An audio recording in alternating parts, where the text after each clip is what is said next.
ಸ್ವಾಮೀಜಿ ಕಾರ್ಯಕ್ರಮಕ್ಕೆ ಭಾಗಿಯಾಗಿದ್ದಕ್ಕೆ ಸರ್ ಶುಭ ಹಾರೈಸಿದ್ರೆ ಸರ್.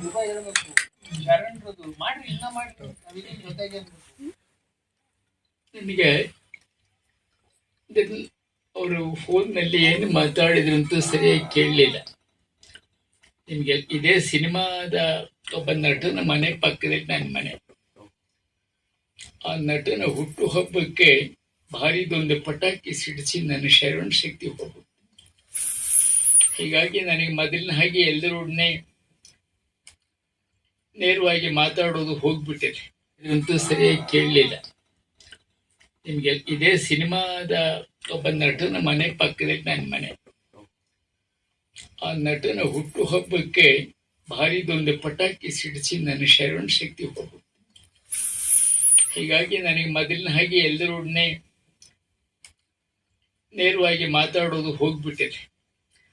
ಇವರು ಈ ನಿರ್ದೇಶಕರಾಗ್ಲಿ ನಿರ್ಮಾಪಕರಾಗ್ಲಿ ಯಾರೂ ನನಗೆ ಹೆಚ್ಚಿನ ಪರಿಚಯ ಇಲ್ಲ.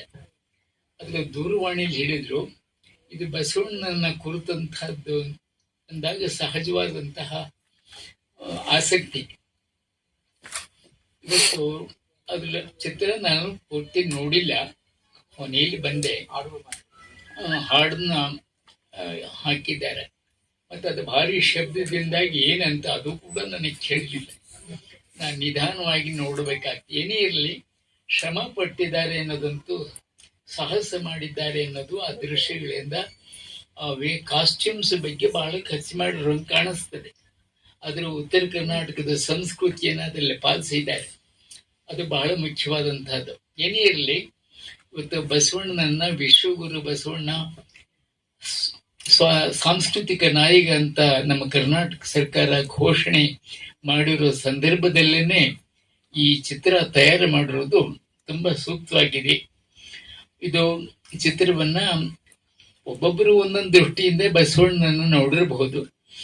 ಆದರೆ ಇವರು ಹೇಗೆ ಬಸವಣ್ಣನನ್ನ ಜನಗಳ ಮುಂದೆ ಇಟ್ಟಿದ್ದಾರೆ ಅನ್ನೋದನ್ನು ಕೂಡ ನಿರ್ದೇಶಕರು ತಮ್ಮ ಮಾತುಗಳಲ್ಲಿ ಹೇಳಿದ್ದಾರೆ. ಬಸವಣ್ಣ ಯಾಕೆ ಪ್ರಸ್ತುತ ಅನ್ನೋದನ್ನ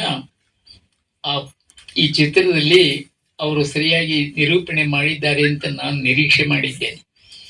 ಆ ದೃಷ್ಟಿಯಿಂದ ಇದನ್ನ ಜನ ಸ್ವಾಗತಿಸಲಿ, ಅವರ ಪ್ರಯತ್ನ ಒಳ್ಳೆಯ ಫಲ ನೀಡಲಿ, ಅವರು ಯಶಸ್ವಿಯಾಗಲಿ ಅಂತ ಹೇಳಿ ನಾನು ಹಾರೈಸ್ತೀನಿ.